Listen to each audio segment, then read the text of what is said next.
the like button, share this video out, and make sure you subscribe if you haven't already subscribed, and make sure you click that notification bell. Now, if you haven't seen, I did a short little live um, last night. I saw something on TikTok, and they're talking about there being, this is in Vancouver. I went back and checked. Um, that they're screaming about there being humans found in shipping containers. And one video is going around on TikTok where there's a lady, she's shouting, she's screaming, and she's like, there's people in there. I can hear them screaming, kicking, whatever, get them out. And I found this interesting because I'm like, oh, this is not no, just dumb story or AI or prank or whatever. People are actually taking this seriously. Y'all make sure y'all hit that like button. So I started doing some looking, and oh boy, did it take me down a rabbit hole. Some of the things that I have been finding is out of sight. So one is a video that's been going around on TikTok. And the story is not being fully and accurately told. Now, this particular story, where you see some old footage of workers being identified on a shipping yard, where they talk about, this one worker talks about, he opened up this container and, there was a lot of fetuses that fell out. And one of the heads rolled to his foot, they were throwing up, etc., etc. And it was full of mutilated, mostly, bodies of babies. Now, let's just keep it real. These were not just little fetuses or tissue, as someone liked to call. This, I guess I'll call it a fetus unaliving, because all these, banned words, I guess we're not supposed to use the ABOR word, which is weird. Because your vice president can scream about it, scream about it, scream about it for months. Something is like giving me some allergic type reactions. I'm not sure. It's something floating around in the air. I'm not sure what it is, but I've been sneezing my butt off here. That she's been talking about, her whole campaign has either been Trump or this subject, right? And this has been very controversial with the overturning of Roe versus Wade, which we know put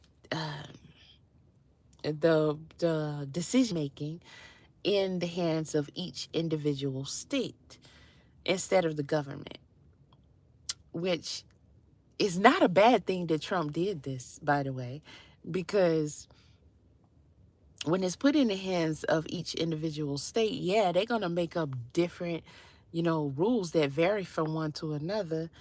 But at the same time, this is decided by your local politicians.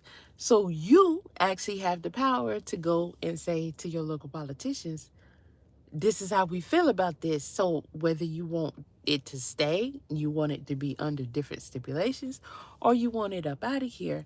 I've always been not necessarily for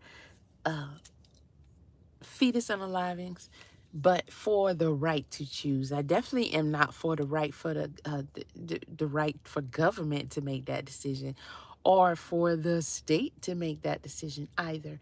And doing this research into these documentaries and finding out all this different information concerning some of what's been going on throughout the years about this, and how this procedure is actually done, which I think a lot of us who just are uninvolved, like, we don't go get them.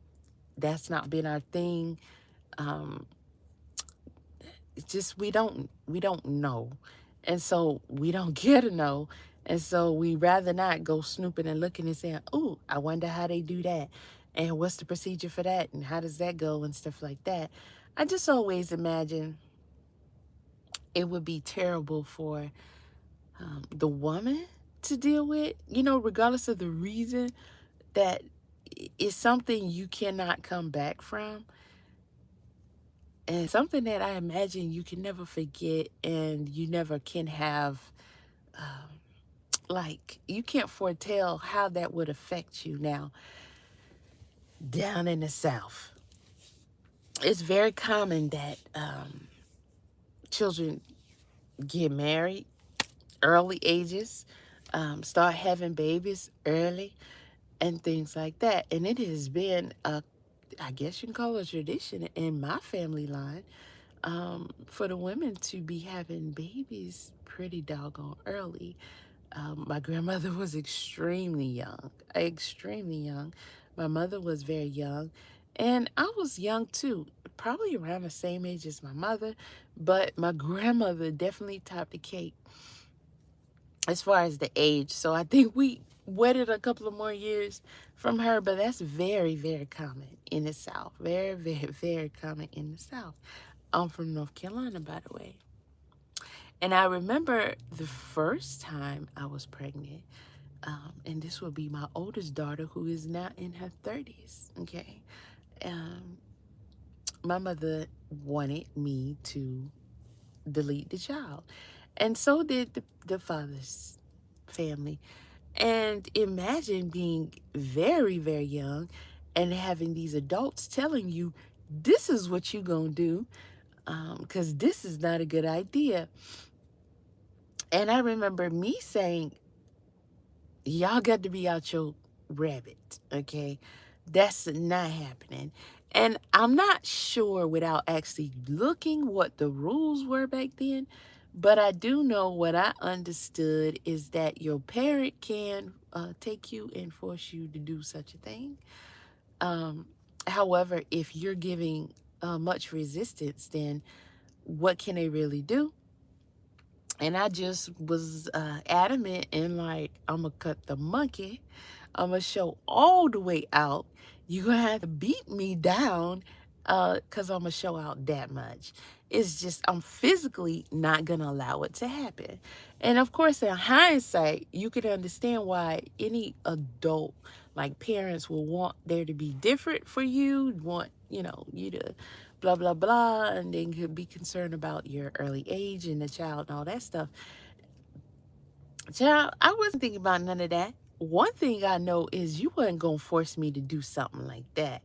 And it bothered me deeply. It bothered me deeply that regardless of all their good points, they couldn't understand my one point. It wasn't that I was saying, oh, I want a baby. I want this baby. And I can't, you know, I'm thinking, you know, the delusions that you may have. I don't know about other states, but in the South, it was, you have a baby. Oh, that's just amazing. That's great. And that's wonderful. And, you know, I think all young girls couldn't wait to get married, to have a baby. And that was looked at as something fairy tale-ish and wonderful and all that, even at an early age. And it was just really expected for you to have a child at an early age. But I didn't have no fantasies about having no child, no nothing like that. My whole sole issue was making me go through something like that. You telling me I know that there is a life inside of me and I'm supposed to go down there and tell these people, do what you got to do to get rid of it, not to just make it stop, but then you got to take it out of me too. And not knowing too much, of course, half of what I know now about a child, a baby, how that happens, how that grows, you know, the procedures, you know, that comes along with it. All I knew is that's how I got here. That's how all people got here. So this is a potential person in the future that's inside of me. I'm not doing that. That's KILLING. Okay? I'm not doing that. And the fear of even what that process would be like for me, no. So there was a long battle, and that's a battle that I had to stand my ground on. And of course, you know, I won. And that was by way of me constantly threatening to show all the way out. I'm not talking about partially out. I'm talking about I ain't afraid of nothing.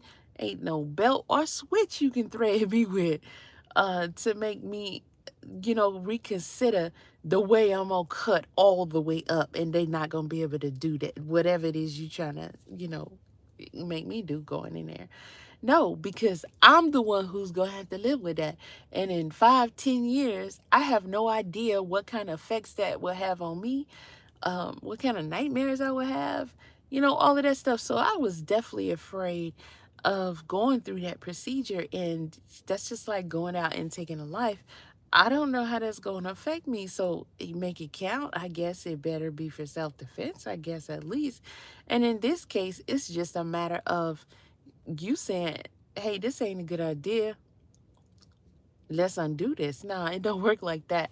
So, that was very tragic and traumatizing. But I remember years later with what would have been my second child. And this was a boy. I was probably 3 months, almost 4 into the pregnancy.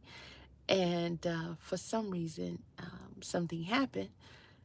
Didn't really know at the time what took place, but I did end up going into labor. So as it was determined at the hospital that you're about to give birth, but this child is clearly not going to make it, you got all that going through your head, but you're on the table with, of course, it's not the same as giving birth. They just let you to go through what you got to go through, because what we going to do, you're not having a baby. You having something that just ain't gonna make it. And that was just the attitude that was given. And it was tragic. It was difficult. It was hard. It was painful, way more painful than any birth that I can ever think of. I had a lot of children. Um, Very tragic. But out came this little, small, probably fit in the palm of my hand. Looked like a full baby. 3, 4 months into it. My mom was throwing up all over the room when the baby came out and everything. And I remember like the nurses and, oh, look at the little fingers and the little toes and all that. And I'm just like, are they serious right now? So they put it in a little jar with some liquid and was like, see your baby, see your baby.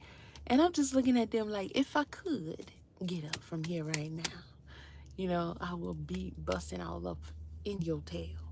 But I remember watching several documentaries over the course of the hours and seeing a whole bunch of these, little jars with these little fetuses in them. And it's just weird to me how people can act like these aren't real human lives. Not, again, to cast really judgment on people who have had this done.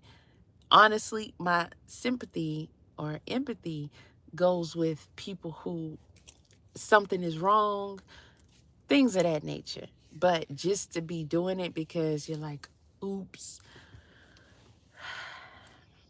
I don't want to, verbally condemn a person for that, but I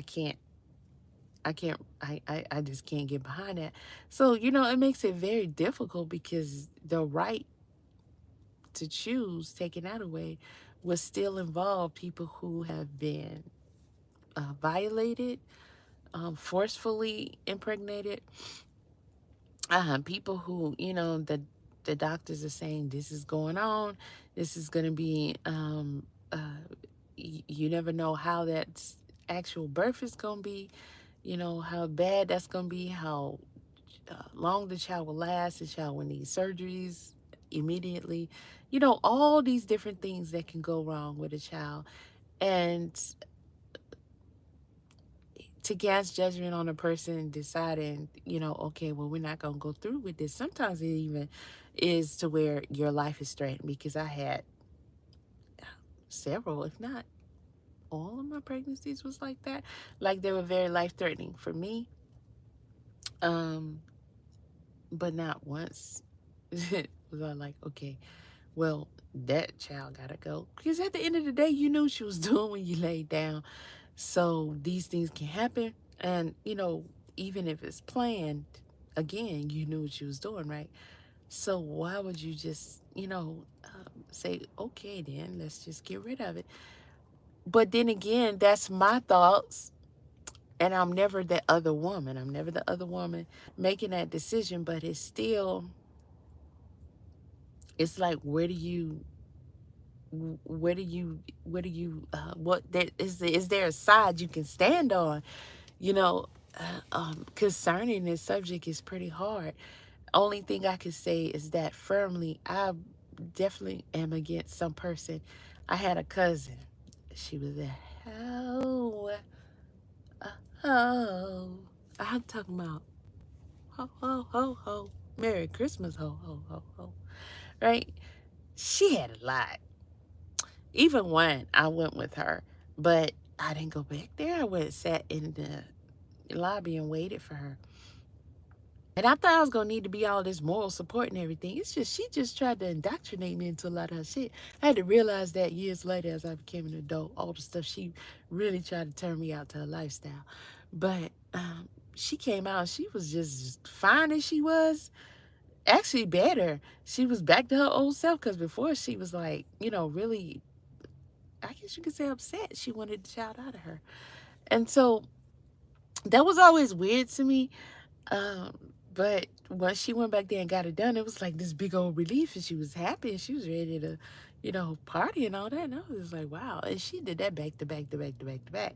Now, if I had not had experienced this cousin, I wouldn't be able to firsthand take a look at what that looks like. Um, Honestly, I believe it would be hard for me to believe people when they say a lot of women just go and do it just because they can be like, well, okay, I made a mistake. Boom. Let me go ahead and take care of this real quick. It would be hard for me to believe that there's a woman walking this earth that actually do that, and not only once but multiple times. But having had that experience with my cousin, I'm like, this exists, right? Um, I can't get with that. I can't get with that.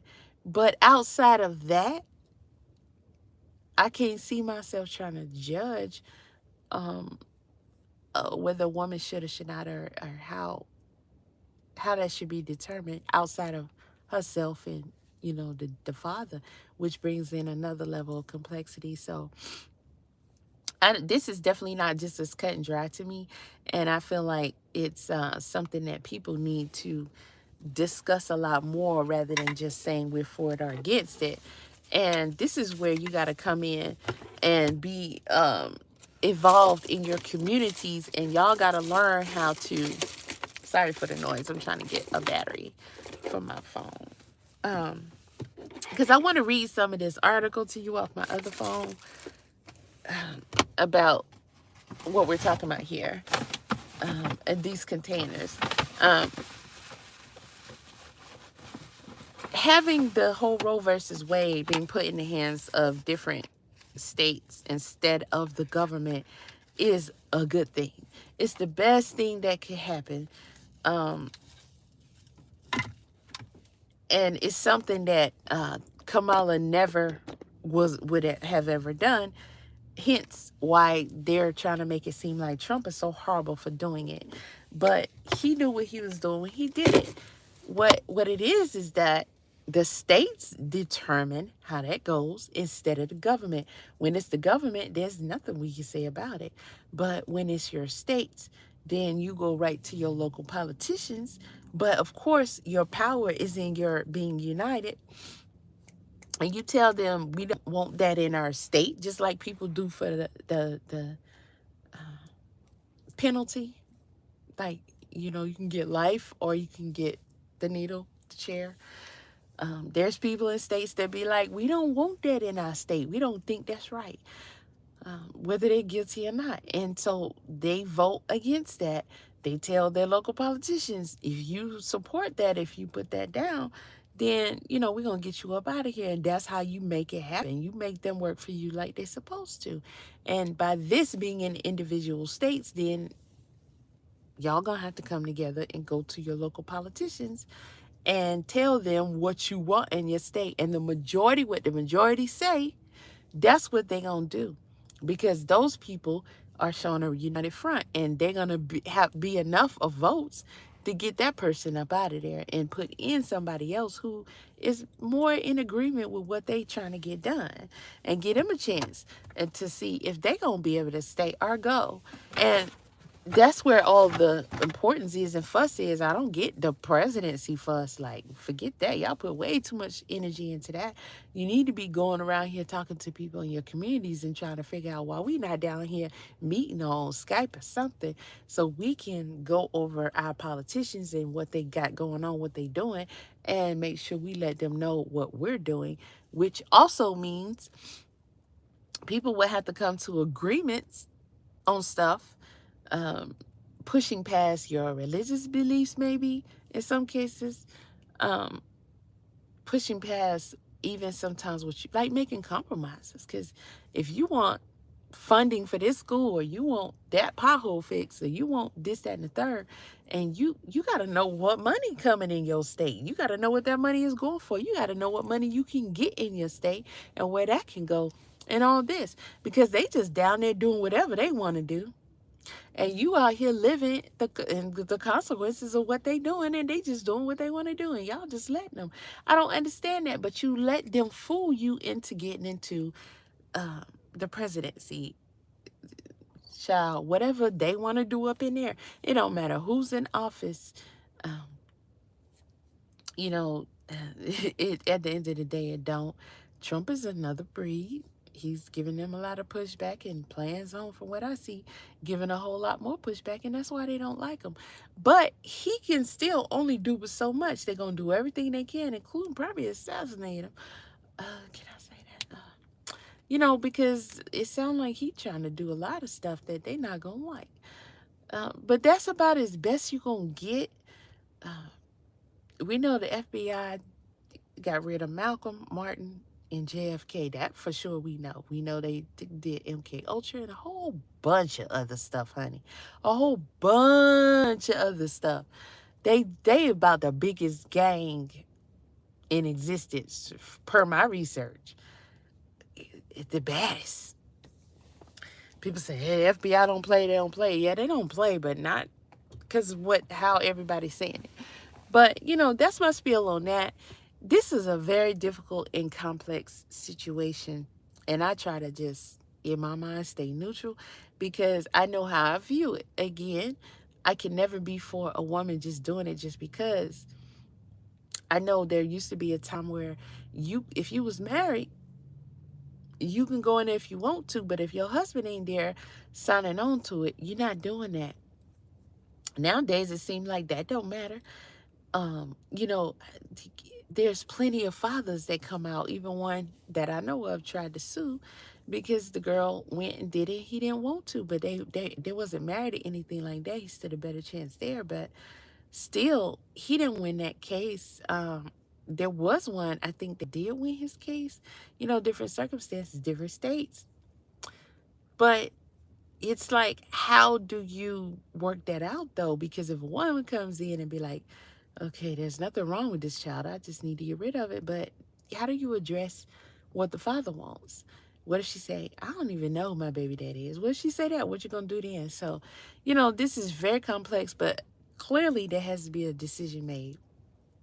It's very uncomfortable and disturbing to me to know that different states have different rules on how that decision can be made, but more importantly, how far along you have to be, because at the end of the day, science is science, nature is nature, and a life is created the same way every time. Unless they're fabricating the situation from beginning to end, a life is created the same way every time. So one state can't say, oh, up until you're 30 weeks, we go to term, full term is 36 weeks. 40 weeks is pushing it, but, they say the longer the better. But that's when you, in your 9th month, you ready to give birth. So when you at 30 weeks, boy, if you ever been pregnant, that 30th week come, you like, man, I'm almost there. Okay, that's a full term baby. And per my research, when it comes to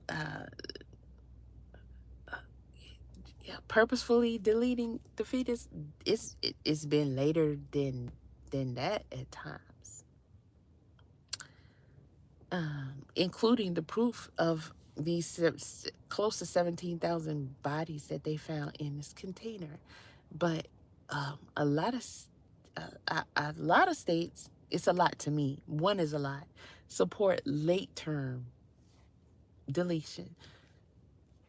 I can't wrap my head around it. I can't. At this point, I don't care what's wrong with the child.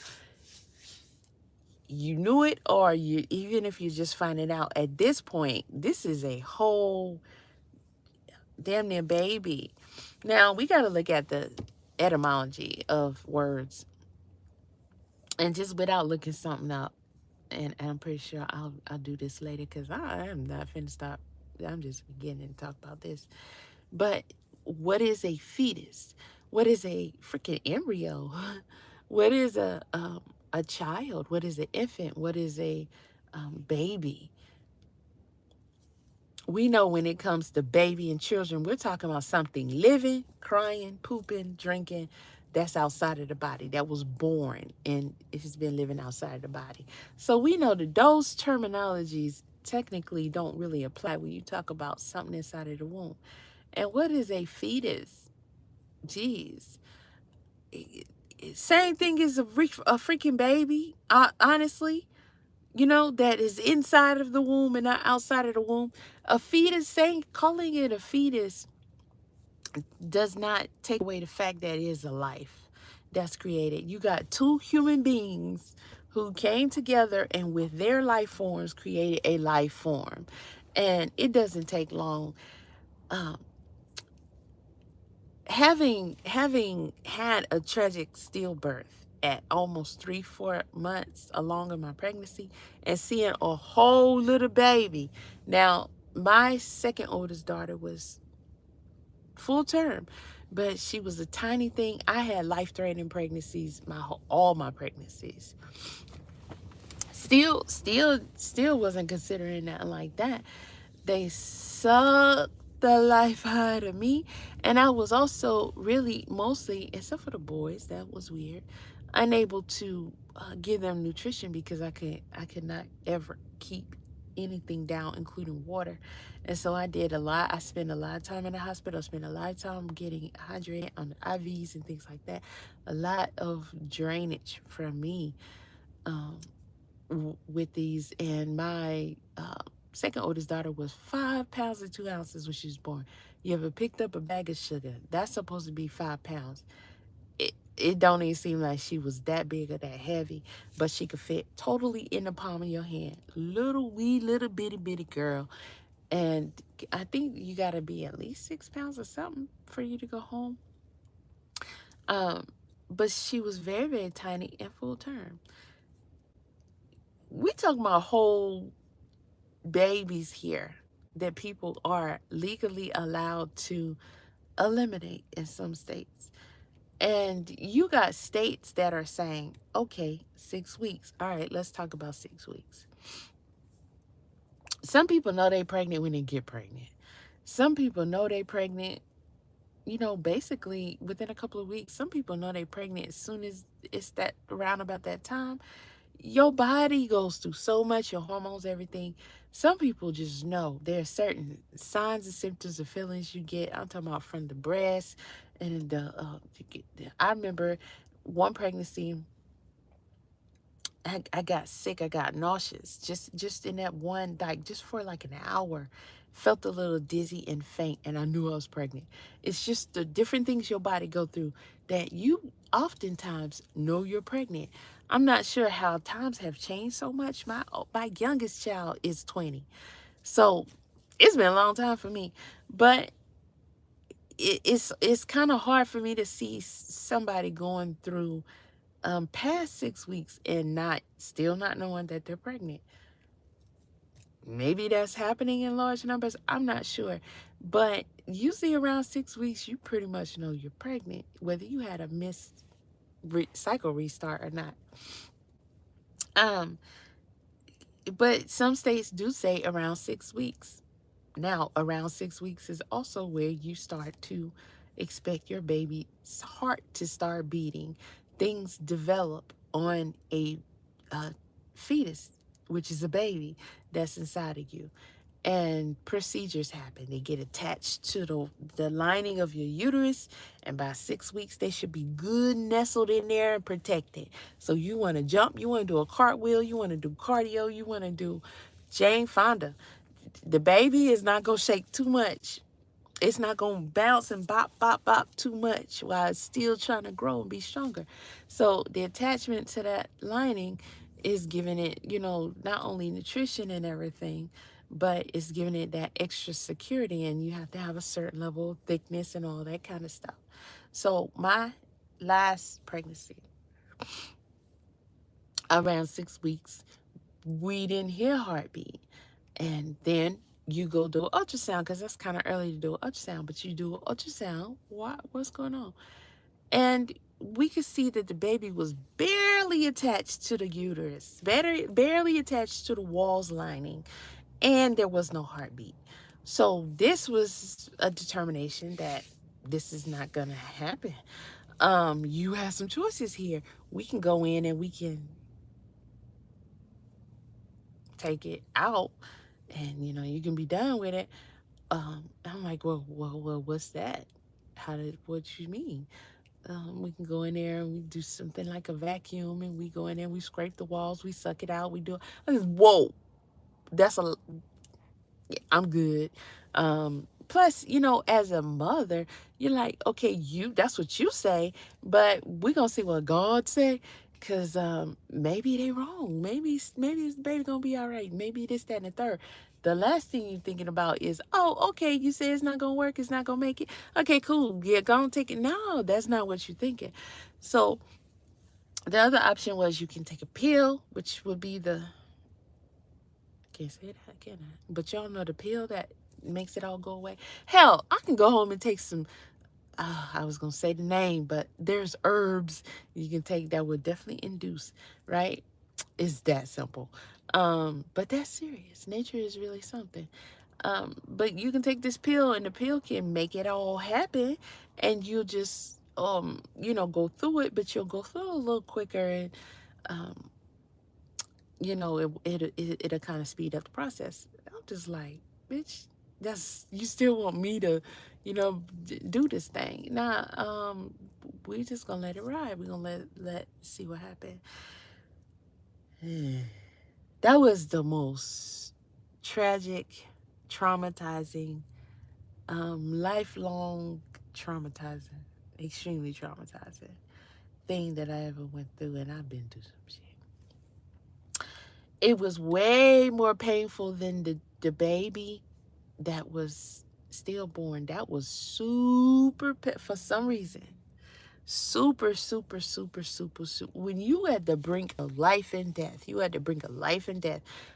Anytime a woman is giving birth, she is at the portal of life and death herself and the child.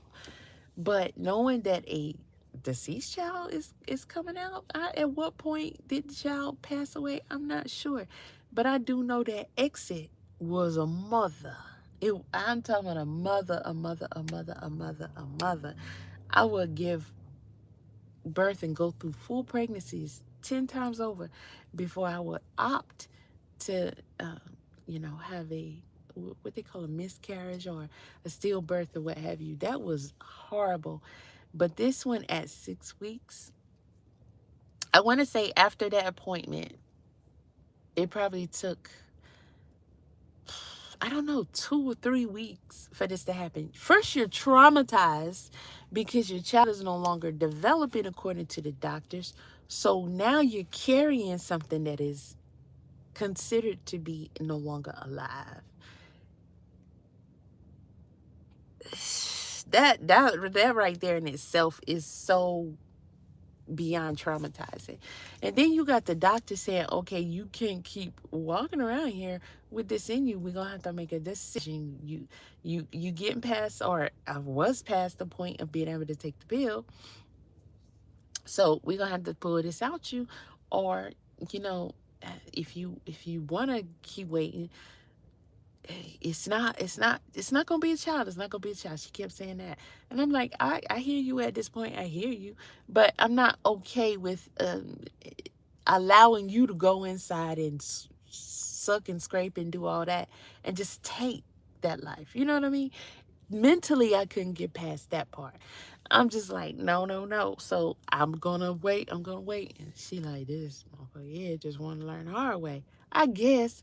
But oh my God, the only thing I can do is just try not to go back and say, should I just let her go ahead and do it? Because that kind of trauma, I can't even begin to describe. Just the pain and the actual procedure of it happening, and just knowing mentally what is happening and that it's taking its sweet time to happen over the course of days. And then when your what would have been child actually comes out and you see the smallest thing you've ever seen in your doggone life that looks exactly like a baby. I'm talking about exactly like a baby, but it's so small. I wish I could compare it to something. Maybe I could compare it to this. I don't even know if this is maybe this part of it. Maybe. And I kept it for a while. Long while, long while, long while. Very, very small, tiny, little baby, little baby. There's a one place I went to, and they gave me a little doll to represent where I was at that stage, and it was just a little replica of a baby, and it was almost exact in comparison. But I remember holding that, carrying it, looking at it, and like, wow, this is as far as my child is gonna go. This is as far as this baby's gonna go. And this that tiny, you're carrying something so precious inside of your body. And people just go and just snatch it. And then people also say, you know, I can do this. Please, it's my right and all that. And just just just getting the thought of it to register in my head is really, really hard. But it's also like, how do you deny people the right if they've been violated? How do you deny people the right if there's something that the doctors can say is pretty doggone bad? Can you imagine what that life would be like for that child? How it would be financially basically impossible for the family? What kind of strain it would be? How would their livelihoods work when they got to be with this child all the time? It's just for people to see their child deformed and suffer like that. I can't say that I'm gung ho on forcing that on anybody, because as a woman, just knowing how I feel in different situations concerning all of these things with my own experiences, I can't even imagine what it would do to a woman to know that she's carrying a child of a stranger that violated her, or of a family member that violated her, or that is going to, you already know, have, you know, just serious like issues going on. Everybody ain't cut out for that, and everybody, I want to say, shouldn't be forced to have to go through that type of stuff. um, if you've ever taken care of a loved one, you ever been stuck in that position, you know what kind of toll it could possibly take on your life. But just imagine carrying a child, knowing that it's got these issues going on, knowing that your child is going to suffer, and you choosing to let this child go through it. And just, it's so much, knowing what it's going to do to the family, all that. It may sound a way to other people, especially guys, who I feel like need to stay out of it, except for when it comes to how, what can they say, how many rights can they have when it's their child? Other than that, should no dude be trying to tell no woman anything about this? I don't care what nobody say. But unfortunately, that is happening. So it's like, what do you do? But you know, this game is so thick I had no idea. I've always heard the stories. I've heard the clothes hanger story back in the day. I've heard this, that, and the third. You know, when they did let you do it, they didn't let you do it, or people didn't want people to know in their neighborhoods, in their groups, their circles, they would go travel here. This, that, and the third would happen. I had a cousin who was the biggest hoe in the world, and she had 7, 9, just easy, easy. It it's just, I can't even. This chick would be so mad um, until she got rid of that baby. Now she happy, she can move on, she can hold around and all that. And she had a few children too. I think we had the same amount of children. But she just had a lot of deletions. I went with her one time, but I sat outside. I thought the chick needed freaking moral support and stuff like that. Please. Not even. And I still didn't know what that procedure was like. I remember, oh, you know, in my later years with, you know, my last child, and the doctor telling me what that procedure would be like for them to remove the baby in that situation. I remember after having the stillborn, they had to come in and clean up or whatever. I think it's, I don't know what it's called, but they had to come in and make sure everything was out, because when it's not a live birth like it should be, everything doesn't happen as it should be, and so you can still have things in you that need to come out, parts of that baby process that needs to come out. And that to me was mentally traumatizing. But to consider what actually happens when they do a fetus unaliving, I never went there. I saw these documentaries and I listened to these doctors explain their procedures. It's pretty tough. Okay, so with this one video that's going around, this is actually definitely true, but this is isolated pretty much. This was a guy who they still haven't made it clear. Now, mind you, the story is that this guy never faced any charges. I want y'all to think about that for a minute. He never faced any charges, and he had 16,433 bodies in that storage container. Now, y'all do know storage containers are what they use to ship on ports.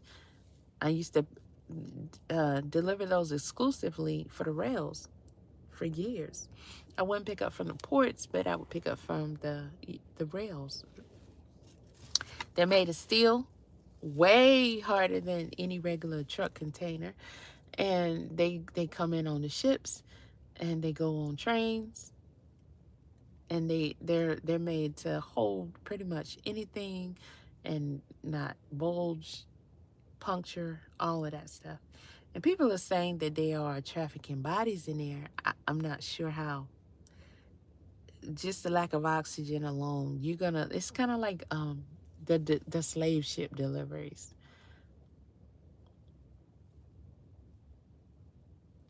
I'm sorry, but yeah, you lose me on that one. And you lose me on this one too. I would have to see a lot of proof or see it for myself to believe that people are expected to survive being shipped overseas in a container. The banging around of the bodies on a wave or at any moment alone. And then you got some containers that fall into the sea. There will be people in there. But just the banging of the bodies. What would you be strapped to? It's not that you can't create things where you can strap cargo inside of these containers, because that does happen. But to strap a person in a container while they are being shipped for this long time, you're almost guaranteeing that they're not going to be able to survive. They're not even going to be able to move around, Yeah, that's not good. So I doubt that they would be doing that. But to know that you're being banged and possibly with some kind of other like commodities inside. I'm not sure how that's supposed to look. I mean, we got to really, really think about this thing because people are really running around saying that they are actually bodies being found in these containers, and they're saying that, you know, they're hearing them scream and kick and all that stuff. I don't know. Maybe it's a squirrel that got in there. I don't know. But I can't see transporting no bodies over no seas in no container. I cannot. I cannot. I don't see it possible. I don't see it possible. And then to expect them to survive. How they gonna survive? Think about that, Slick. Why y'all running with this story? How they gonna survive? I don't know what these people are allegedly hearing. Maybe they're ghosts or something like that. But yeah, I did see another video that was linked to a different story that was old. Um, I want to say it looked like it was in the 70s or something, but they were actually, they said they had children that they found in the containers. They were showing footage of the children coming out and everything. I don't know the full story behind that to research it and see if it was a stationary container that they put them in. Like, what are they saying here? Because for y'all to think that they ship these people in these children in these containers, baby, y'all got to start using your mind. You got to start using your mind. But in this particular situation, this guy had this storage container in his yard. Well, it was said at the time he didn't have a house directly next to him, so it was in a vacant parking lot in next to his house.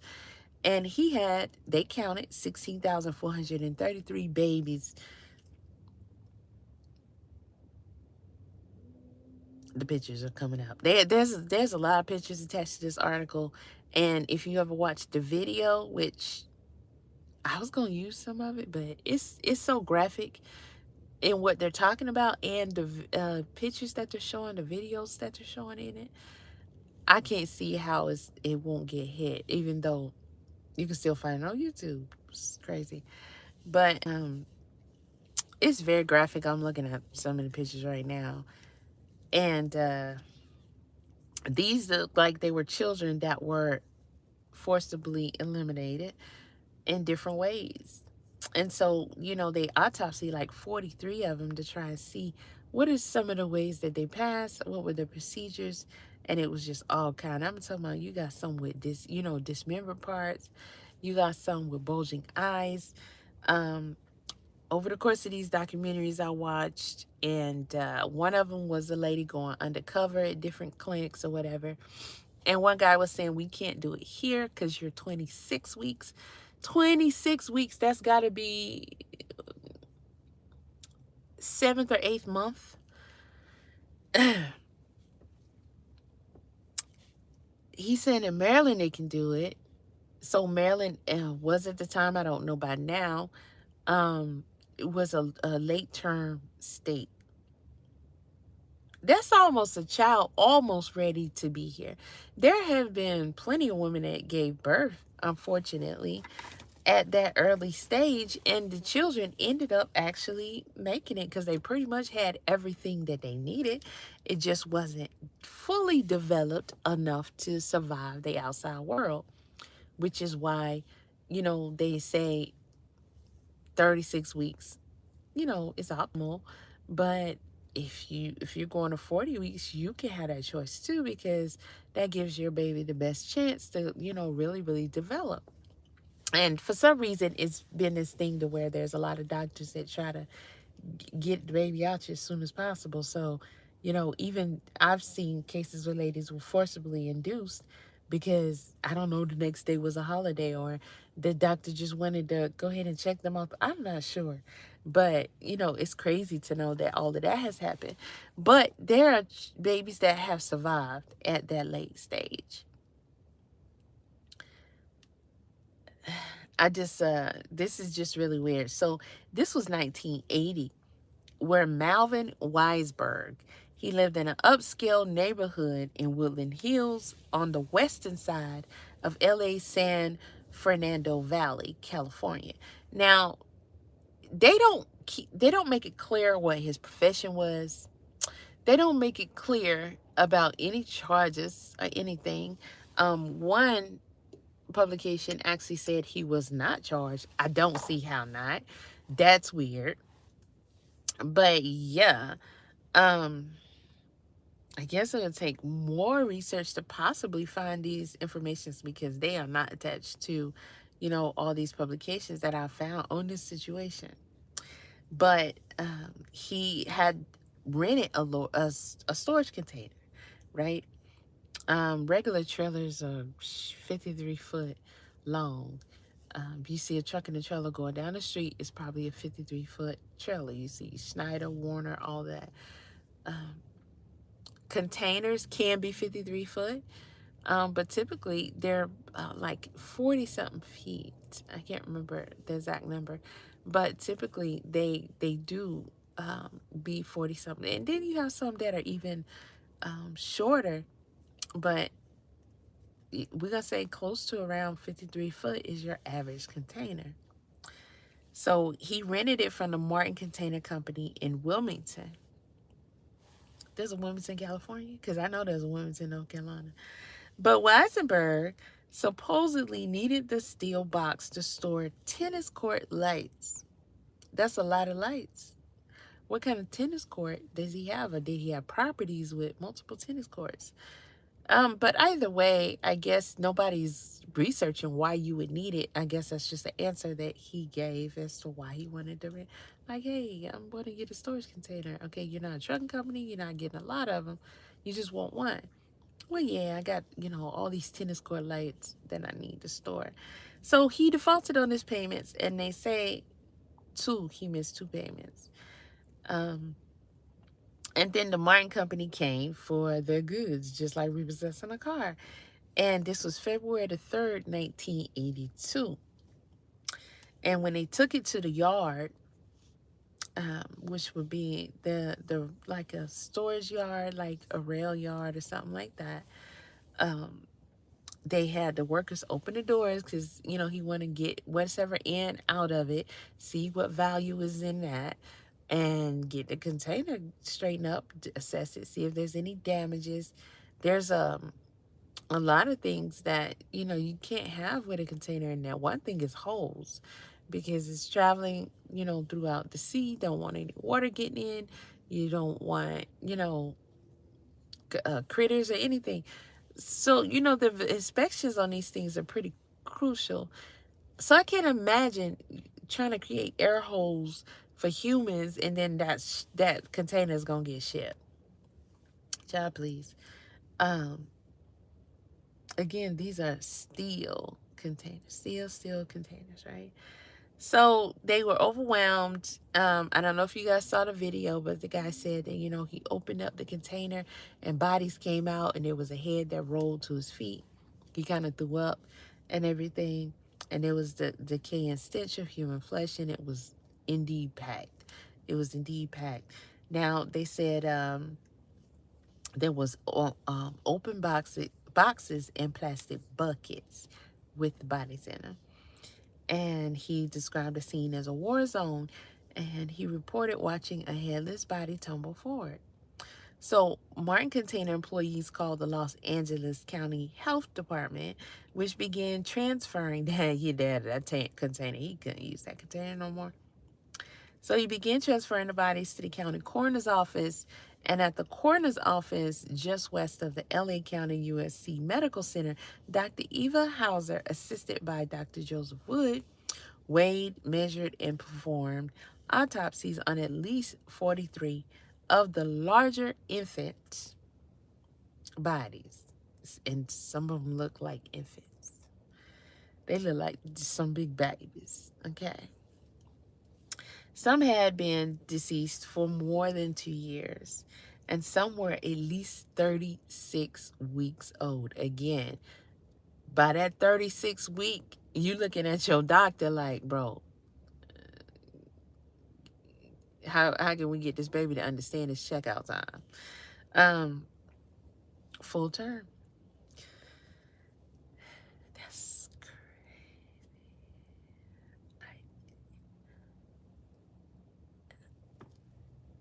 All were severely mutilated through salt poisoning or dismemberment with surgical knives. Now, the documentaries that I have watched where they describe in detail, there was a series where a woman, she went undercover and clearly she was pregnant, and she was talking to these clinics about getting it done, and she was late like 26 weeks. And the methods that they described as to how they will evict that child. How about that?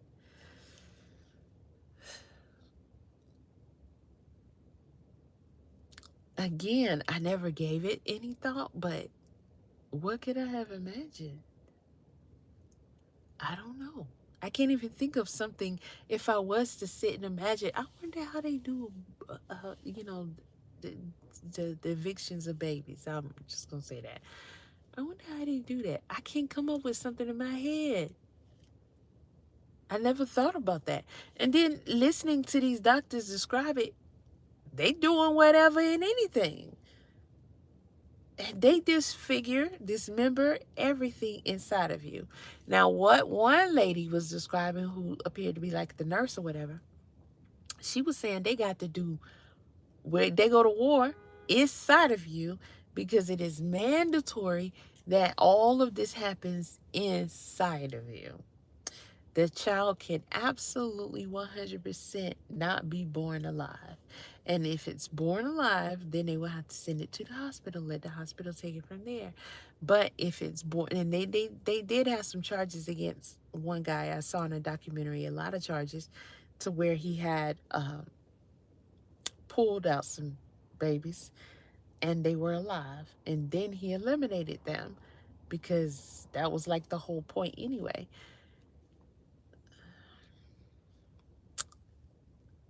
So this is a main reason why they go to war inside of the body. One doctor described using long needles, that if you were to do some fluid testing, if you were to do some DNA, you would have a needle that is designed to reach through the layers of your belly into your actual uterus. That's going, you ain't even trying to reach the stomach. You going deeper inside of your uterus. Um, Not just to pull fluid as you would do in those situations, but to actually reach the baby. Now we know they make needles that are designed to hopefully not touch the baby, because you got to be very confident to go in there and say, we're gonna do a blood test, we're gonna do, a test for this, because this runs in the family, or it looks like the baby might have this. That's very risky. But to make a needle that is designed to get to that baby and inject that baby with something, that's crazy. So she told the lady, we use that needle, we inject, you'll come back in, it was either a couple of days or a week, and we're going to stick the needle in there again. And at that point, you're going to basically walk around while your child is, leaving, like you would do in a failed pregnancy. Except for you caused this and you know that this is happening. So, the lady was like, so I'll have a deceased child inside of me. And he was like, yes. Um, but that's the goal. That's what we want. And then once it's no longer alive, it's going to come out. They good for saying that. It's going to come out. And he says, I'll be there to assist it and make sure it happens. And of course he will be there, because he wants to make sure that when that baby come out of there, it can't testify in court. It can't do nothing. All right. No witnesses coming from that womb.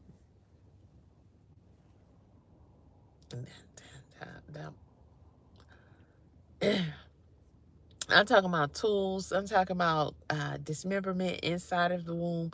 I'm talking, and just imagine the curse you're putting on your womb. Just imagine Ooh. It's a lot. It's a lot. Knowing that you're going in there and sawing and hacking and cutting up and crushing, he said you will have to crush the skull to get it out. The childbirth, the shoulders in that head is one of the biggest problems.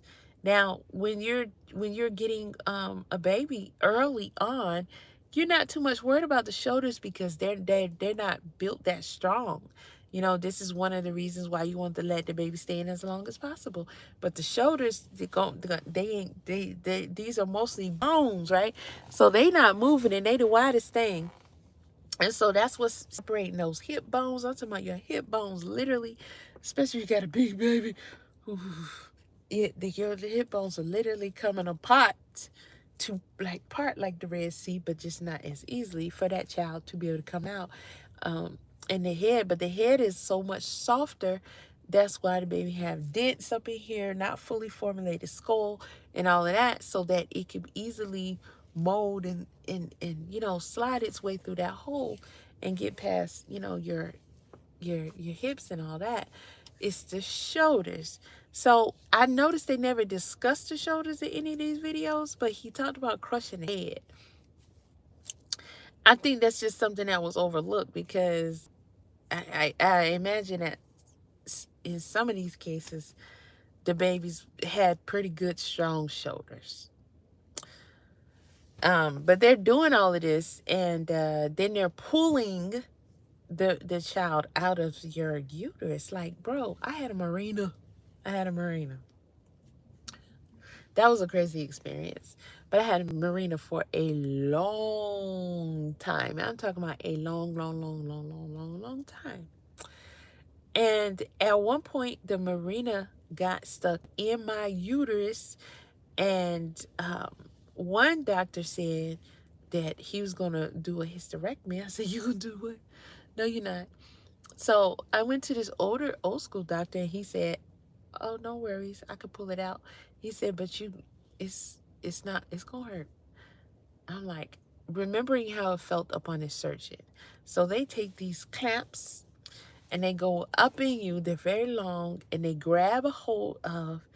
It reminds me of getting pierced. It's the same kind of clamps, and except for these are just much bigger. But like how the clamps clamp down on your skin, hold it out so that they can stick the piercing through there.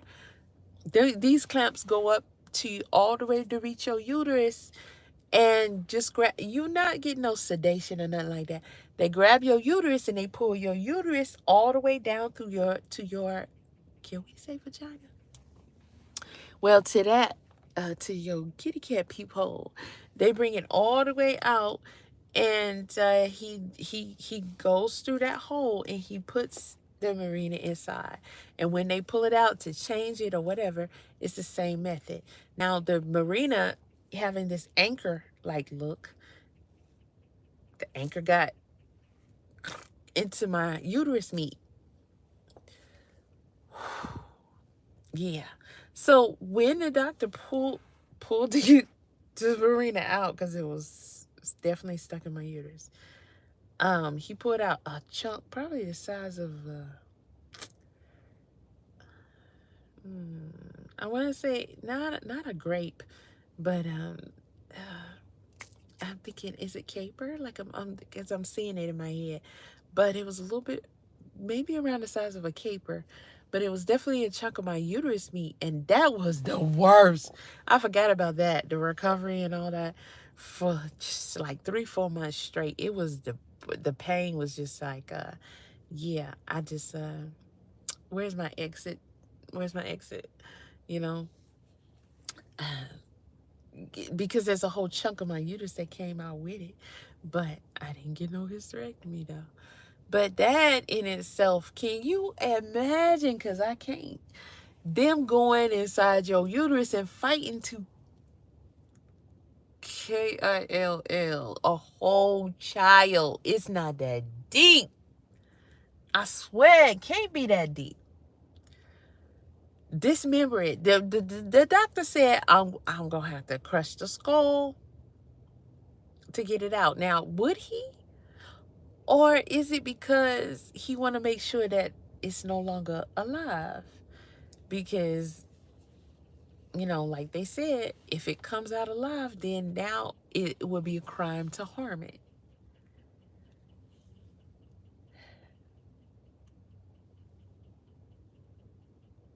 I really felt like people were being so extreme when they were and are, speaking out against abortion. And I remember always seeing on TV and stuff, they picketing, they at the clinics yelling at people while they going in there. I'm like, why would you do that? Just I feel like they're so extreme. This is not your body. What are you talking about? Maybe they've done some research on the subject and they know what is all involved with that. Because when it's like, wait a minute, just yeah, yeah. When you think about it, that it's gotta be some real. You a whole murderer right now. Like you commit some. That's some slaying on another level. To slay something inside somebody's womb, to want somebody to slay something inside your womb and dismember it and take it apart, to saw pieces off, anything to get it out and make sure that it doesn't exist. And now in this documentary and a couple of other ones I watched, and they showing all these bodies and stuff like that. I can remember. I don't remember which pregnancy this was. I don't remember. But for some reason, this came up in conversation. I'm not sure if it was because of everything that I was going through medically behind it. Because when I tell y'all, I have had difficult pregnancies. That's an understatement, but I don't have enough to share. And when it comes to blood and things like that, so to say the child depletes me is an understatement. It is uh just a miracle that I've survived any of them, to be honest. Because any nutrients or anything, what that baby gonna take what it needs, period. Whether you get yours or not, it's gonna take it. And so me not even really absorbing nutrients, not keeping nutrients at a proper level, and all these things due to my own freaking birth mutations or whatever, which technically, yeah, that's what it's called. Um, I believe at this time it was just way too much of a toll. And then the doctors was saying, you probably not gonna survive this one, blah blah blah. But they said it every time. But the conversation came up. So I went to a place where they do it to try and educate myself. And I'll say and try because I didn't make it. I didn't make it. They did give me a little kit that they give people, and they have like a little bitty um, replica of what your child actually looked like, fully developed, like as far as what you're looking at, fingers, toes, eyes, head, all that. Now of course the organs and everything, that's what takes time to bake, but you're looking at a little small baby, and they put you in this room and they start showing a video of how this thing goes. And it was at the very beginning of the video, and I started seeing like a fetus. I started seeing like, a fetus and some fluid, flashbacks to what I had already been through. And just the conversation itself was so disturbing. Like, just as soon as they started setting it off, I was like, bro, I'm out of here. Like, I'm not watching this. And he was like, trying to get me to watch, please watch it. And I was like, you trying to make me watch it because you really think that if I don't watch this, I'm going to go do this? Hell to the no, bro. I can't even watch the video. It was just so much. But had I watched that video years ago, oh, just yeah, you just, I guess, some things we don't want to know. And it's like, this is done so much and so commonly. um, I've seen on social media a lot women brag. Okay, I'm part of this group. Recently joined a group. I'm not gonna say the name of the group, but it's a Black women's group, and it's like a, without giving away the name of the group, it's just you got free range to say whatever you want to say. You don't have to worry about judgment, etiquette, morals, nothing. You just say whatever it is, talk about whatever you want. I'm like, this ought to be interesting. Oh, I had to snooze it for 30 days and I ain't even been in a group 30 days. It is very disturbing being in that group. I never expected women to publicly be posting the things that they post.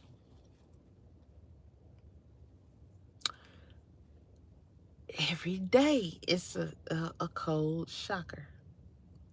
The shit that they talking about and the things that they're saying. I'm like, the trigger has no heart. Mm. But right after this election or what have you, they appear to take the stance that a lot of people have taken, which is now that we have Trump, fetus unaliving is going to be illegal. And that's not the freaking case. It's going to be up to you. It's going to be up to you in your city and your state. Because over here in Maryland or in New York, that baby can be full term. You can be like, bro, you got to go. 6 months, 5 months in some states. Then some states say 6 weeks. And some people say, well, I don't even gonna know if by the time you find out if you're pregnant, that's too late. That can be the case for some people. But clearly these decisions are not determined based off of at what stage is this baby alive, because that can be very controversial. It could be considered a life even before it is brought together, because isn't that life what I have and what he has is life. They're living, they're finding their way to each other, once they're in the same vicinity at the right time. That's life. That's how they can create a life, because it's life. So it's like, at what stage is the baby not a life? I'm confused on that part. For me, I'm just not rocking with it's never a life. And then two, when you go to the doctor and they say, well, around 6 weeks, that's when we're supposed to, not that the heartbeat in the heart is not formulated already. Before that, it's to the point where it is strong enough and loud enough and is grown enough so that you can use your equipment to put there and you can actually hear it yourself, because it's really none of your business what's going on down there. So it's not like, oh, we got to make sure that, the mama can hear the heartbeat out loud early on. No, it's just that's the stage where it's developed enough and it's beating strong or hard enough to where you can hear it. So it's not even 6 weeks. People can't say that, in my opinion. Much less any further along than that. It's never a stage where you can say this is not a life. That stage was passed when your egg was over here and his sperm was in his cock. Now you can do other things with that sperm if you so choose. You got all kind of options. Okay, you can build face masks. You can utilize whatever, however you want to. You like the taste, swallow it. I don't know. But if you decide to let it go in there and you know what you got going on, you know how your body works, then it's a great possibility, especially if you fertile myrtle, that you just might get they might have a romance of their own. That sperm, your egg, might say, hey, well, you know what's going on, and he gonna do his thing and get where he gotta go, and they gonna be like, let's see what we become. Once it reaches that point, how dare you go into a clinic talking about some, oh, shit, let's undo this. I can't. I can never rock with that. So I don't see why people don't just educate themselves instead of complaining, and take their butts on down and start having community meetings and start getting with their local politicians and telling them what they going for and not going for in their state. It's that simple. It's that simple. So I got off track. So they found the bodies with dismemberment. They was dismembered with surgical knives. Um, the smell, the buzz of flies, and the sight of mangled infant bodies made the autopsy procedure difficult for the many doctors. Now, many of the bodies still have. I'm surprised. Did he sell? I'm wondering, did he sell anything from that child? The umbilical cord. Hey, greetings, Nikki. Did he sell any type of stem cells? Like, I'm think when you have an abortion, there is the sac still, because they have to be in a sac. So there's just so much that we know now about how amazing, this tissue fiber is of a newborn. So I'm thinking, did he had to know about that? Did he have the connects? Did he? Because there's no way you're gonna have 16,000. Excuse me, and you're not gonna find a connect. But I guess they didn't need a whole baby. I'm not understanding nothing about this here. What went on, why, and all that. And why not I don't know what method he could have used if he was collecting them at such high rates that he could dispose of them, because you can't throw them in the river. I'm not sure. Because what made you decide that you was going to put them in? Like, what was he going to do with the container once the container was finished? It was like totally full. And how you fill up the container, but you got to open the door to put another one in. You can't just drop one in from the top. You got to open up these steel doors. And so he can't pack it, but so much too many questions and not enough answers on this. I'm going to keep looking for answers. But there's a lot of tissue. Not skeletal bones. I'm talking about a lot of tissue. So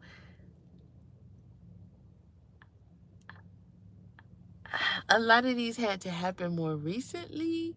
So it's been happening at a rapid pace. Were they in some kind of preserve? Because when it happens at the hospital, they put your baby in some fluid to reserve it, and they send it off to somebody's lab. They discussed that in some of these documentaries. But I remember when my child was born but not born, and they put the baby in a jar, and I was like, what is that, liquid? And it was like, oh, preserve the baby and everything. And eventually they took the baby on. I didn't think to ask them where they was going with it, what they did with it. Or our show wasn't thinking about, can I take it home or not like that. But of course, the second time around this happened at home, I kept my baby for a long time without preserving anything. But I'm looking at it, it's a lot of fully formed flesh.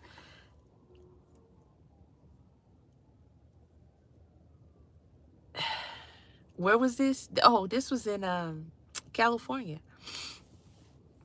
Yep, this is in California.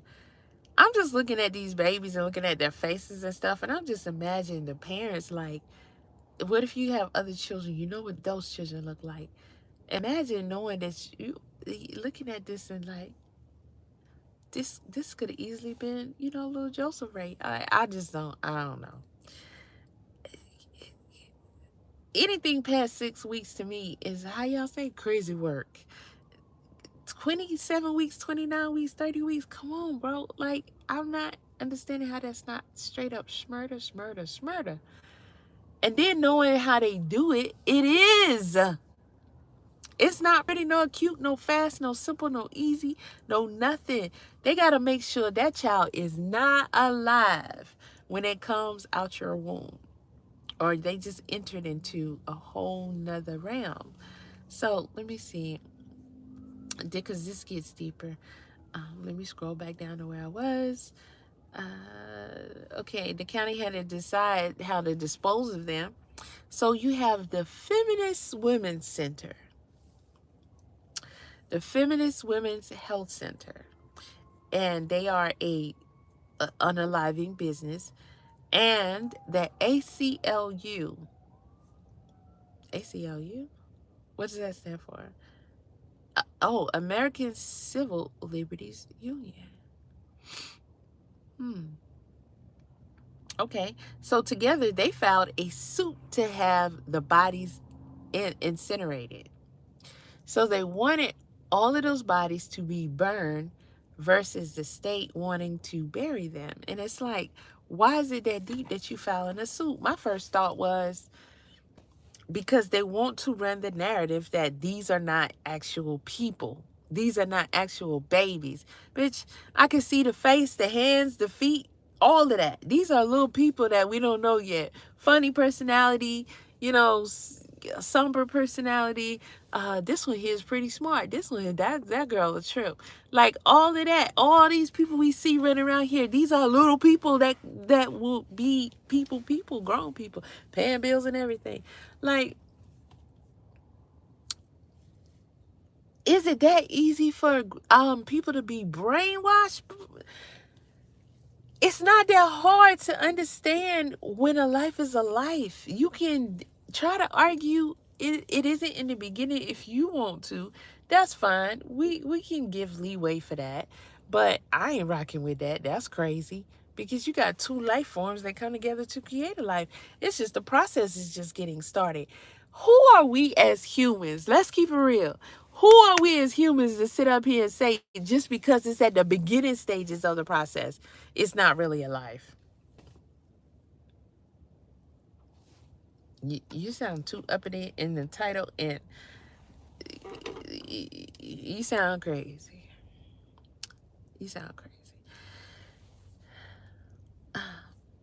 So, okay, they had this lawsuit, and the Los Angeles County Board of Supervisors, led by Supervisor Michael Antonovich, requested burial.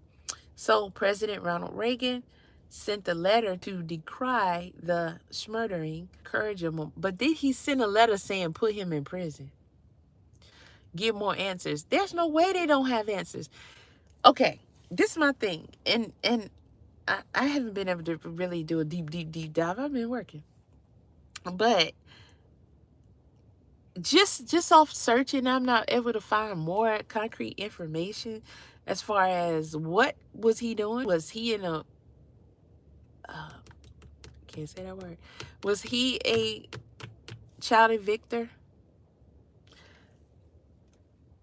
Was he holding for somebody else? Was he the whatever? Because how did he miss 2 payments? What happened there? If he getting paid to do that many, you mean to tell me, was that his only gig? Did he like, oh, this side gig right here? Oh, this the one right here. I'm just gonna rock out with this, and just thought he was gonna pay all the bills by doing that? Well, hell, I don't know how many years he been doing it, but 16,000. That's a lot. That's a lot. If Ronald Reagan can send a letter talking about, oh my God, this is just so terrible. This is a shame. This is terrible, terrible, terrible. Okay, but then I know they got some punishment set aside for this dude.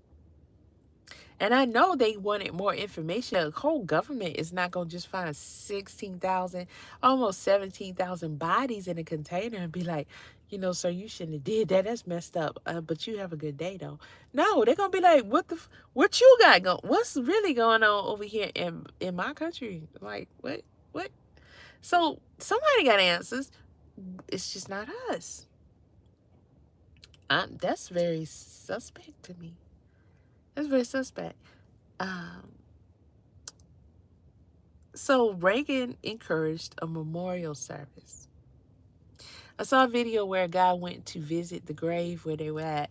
Now, he said that they put the bodies in pine boxes, in 9 pine boxes. Yeah, 9 is a significant number and all that, but that's not even where I'm going here with this. You got a container full of 16,700 something bodies, and they're all fitting in 9 pine boxes. So the 9 caskets.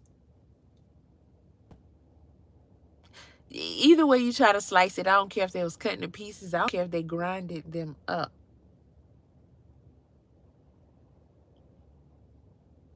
You have a meat grinder? Because I do.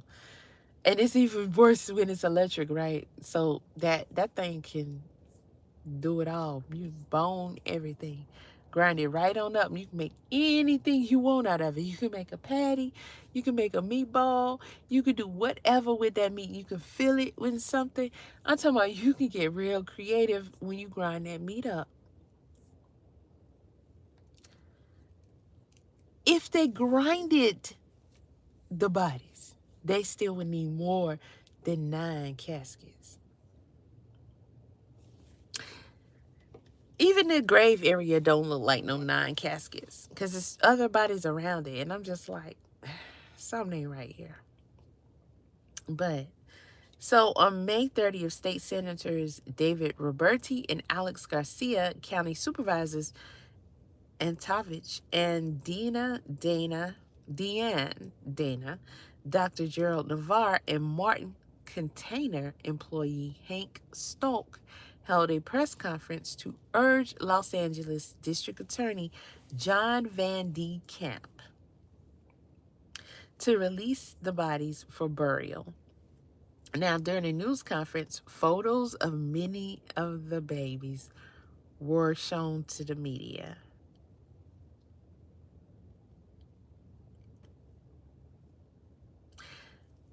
I guess that was to show that these are babies, because they babies.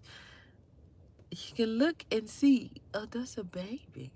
Some of them, I'm like, there's no way that this is a baby inside of the womb. That looked like somebody's child probably get ready to crawl. Some of them was pretty big.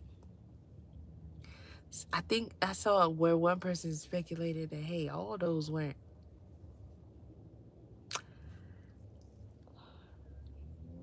So, several reporters became hostile and alleged that the photos were illegal. Reporters? Reporters doing this? Oh, yeah, that collective agenda. Yeah.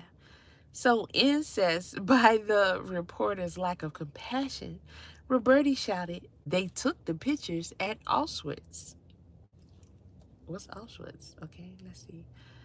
Oh, I knew it sounded kind of like German. Concentration camp.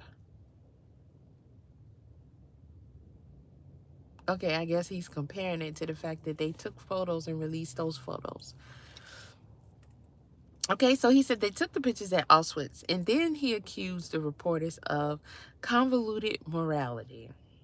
After a lengthy court battle between Los Angeles County and the baby unaliving industry, lengthy battle.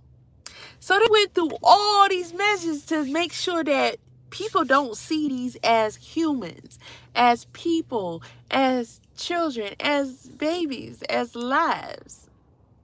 And they want to burn them.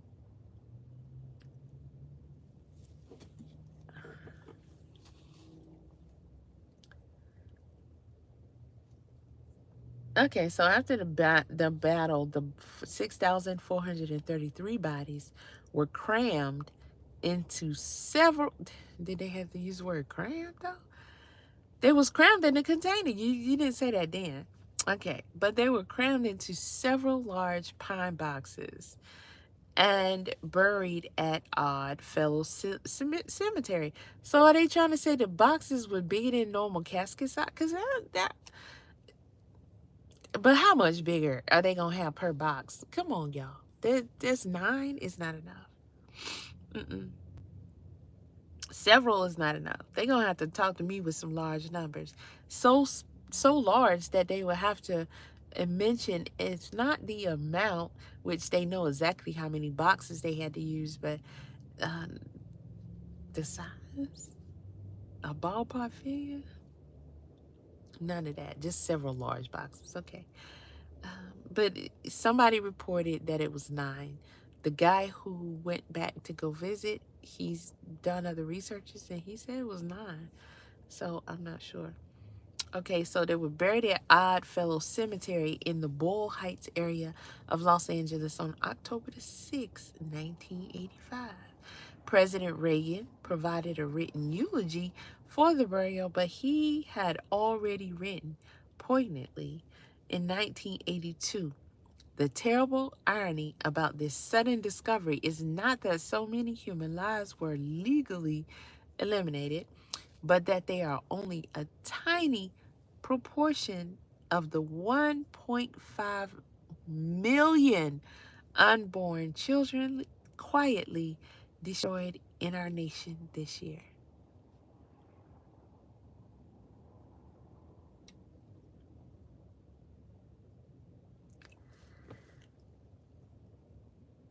This is the truth many would rather not face. It's kind of easy to do that when you're looking at something as not being a whole child. It's not being legit. You don't get to see photos, videos. You don't. Okay. First 6-part series from 2012. Subsequent parts to be published. Oh, okay. I must didn't get this far in the article. I'm gonna have to look for this. The video that I saw must be from that. I had a feeling it was way more to that video because it's pretty short. Okay, so they have a series on that was produced in 2012. Subsequent parts. I guess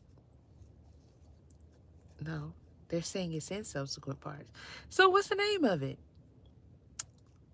So May 30th, June 6th, June 13th, June 20, June 27th. Okay, so these videos cover different situations concerning the same subject, but this episode was the Weisenberg incident because when I clicked it, it took me to that. So I'll let y'all hear some of it. I guess I don't, because I don't want to show it. Is it coming up? It's gonna come up. It's just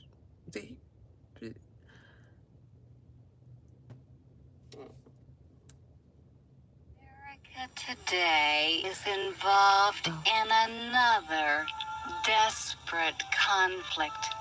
Much of the action takes place behind the scenes, set in clinics, homes, and hospitals. Many Americans aren't even aware of this struggle, so brace yourself, because before this film is... So this is on the National Library of Medicine channel, and I found other videos on this subject on that channel. Over, you will visit the bloody fields of battle.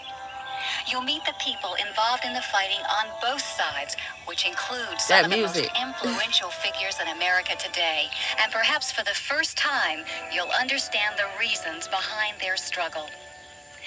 Our story concerns abortion and began, strangely enough, in this relatively peaceful suburb of Los Angeles. Melvin Weisberg, a pathologist, owned a large storage container which he kept in his backyard. When he failed to make the final 2 payments, it was repossessed. We made a decision to repossess it because his check did not clear the bank. And so we sent the truck out to pick up the container. I roll out there and took the box up and started pulling it up. And it was so heavy, it broke the winch. And we couldn't get it off the trailer, so we had to leave it on the trailer because it was too heavy. So I was asked by Nick to have a crew go down and unload the container at the other yard. I got a radio call that from Ron Gillette, the foreman. They said the men were throwing up and there was something really wrong. One of them fell down and hit me right in front of my feet. And it was opened up, and there it was. It was a mutilated body. And the more closer I looked at it, it was a human body. And when I came to work the following day, I saw it myself. I couldn't believe it. And just little bitty babies, just all torn to pieces. The heads chopped off, arms, legs, it just makes you sick to see something like that. Well, really, it's just, Listen, they not holding back on the bitches. you want to cry when you see something like that. Starting at the very front of this container, it was just wall clear to the ceiling, and clear to the sides, filled with them. I really don't want to witness it again. Not what I saw. Well, as a supervisor for the County of Los Angeles, we found out through the media that 17,000 infants had been stored in a container. So we asked for an investigation by the district attorney and the coroner's office. We found approximately 190 were over 20 weeks of age. I think some as long as old as 25, 27 weeks. Mr. Antonovich contacted Mr. Gutierrez. Glenn Wong is a funeral director for a major Los Angeles mortuary. Asked us to go ahead and handle the burial of the fetuses. Oh, she is wearing cutlets like. That's so. They were asking if it were possible to have anyone photograph these fetuses, and I so happen to be also a photographer. How many fetuses were actually involved in the autopsies? There were approximately about 44, if I'm correct. And why were the autopsies performed? They were to find out why, or what was the reason of the cause of death. That wasn't apparent? Oh, that one I can tell was BLACK. He looked like somebody's uncle or something. And the way he's holding now is so tiny. The little heads and everything. Child, this is a lot of bodies they're showing. These are little babies, hair on their head, fully formed faces, just babies. Apparently not. No, I've seen some of these fetuses, and believe me, they were apart. But there were some where the And some of them look like they damn near 1 year old. eyes were bulging and. See, this one look like a whole demon. I ain't gonna lie. Eyes bulging out the head. It's been banged and mangled and.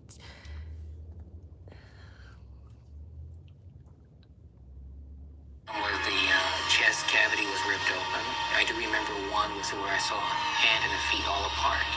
So it was kind of like the hands were intact, the feet were intact, and everything else was more like just a little potpourri, a little of everything, and that was it. He said potpourri, a little bit of everything. Here we see the abortionist stretching the cervix very wide open. Dr. John Wilkie, who with his wife Barbara authored The Handbook on Abortion, described the dilation and extraction method used to abort many of the fetuses. Without any anesthetic, the abortionist reaches up into the womb and seizes part of the body of the baby, usually a leg or an arm. Twisting and tearing, tears it off and away from the body of the baby. The baby, feeling pain, does not have any anesthetic. Bleeding is extreme. The abortionist returns in there with this grasping pliers-like instrument, tearing more parts of the body away, snapping the spine, and finally the mechanical problem is to get the skull out, and so he usually has to crush the skull in order to bring it out. We had a court order that we would allow us to bury these infants, being a humane act. And the ACLU comes in again saying that this is just tissue. We want to incinerate them, and there's no need for a burial. Because if you had a burial, somehow that's going to create a problem. But, he's leaving out the fact that the feminist center also was in on this lawsuit. Like, they was adamant about, this not happening. And I noticed that a lot of feminist places hold abortion. The word we not supposed to say. Clinics. Problem for whom? And at that time, I think everybody there Okay, I'm starting to get realized cold. this was wrong. That it was really I'm about to wrong. go. Everybody standing there felt that way. Even the coroner's office, I could sense that they were treating us like they were dead people, and they are dead people. I guess you can look at them and That's see the way that they everybody are. Evidently, the ACLU doesn't feel that way. And then transferred it all into to the original container. And as I understand, it's still up in a county yard someplace. Is it refrigerated? No, it's in a steel container. And how long, do you have any idea how long it'll be there? I don't know, but it's been 2 years now. So 2 years. Who knows? Although the discovery of 17,000 fetuses in a trash container is not an everyday occurrence, it is an event that should surprise no one. For every 3 days, an equivalent number of fetal children are disposed of in this country. 17,000. It's the did she say every 3 days a equivalent number? Okay. So that's I don't know how much I'm gonna get away with talking about this on social media. I ain't gonna lie. Just from the stuff I've seen alone so far, I do want to talk about this some more, because wow. But I don't know how much I'm gonna get away with being able to talk about this. Yeah, that's deep. That's deep. Appreciate y'all coming through. Make sure you hit the like. Make sure you share. See, that's another reason why it ain't. But risk for what, baby? Because, you know, I don't know. Maybe y'all want to go listen to Jaguar Wright ass holla. But, you know, go watch the video her son did on her, on Tasha K's page. If anything, you're going to be entertained. Man, listen, when I wanted to go over that. So, but I can't even play audio from there. Jaguar Wright, what's her name? Tasha K will strike you down to the pits of bloody hell. Like, I wanted to go. Did y'all see that interview? She finally released it on YouTube. I'm like, bitch, you should have did that a long time ago. Don't wait till now. Did she really think it was gonna have impact now? John, Jaguar Wright is a celebrity over there in let's talk about Diddy land. So yeah. All right, I don't know if the weather's dropping or my urn is, but I'm freezing now at this point. Gotta go. Bye.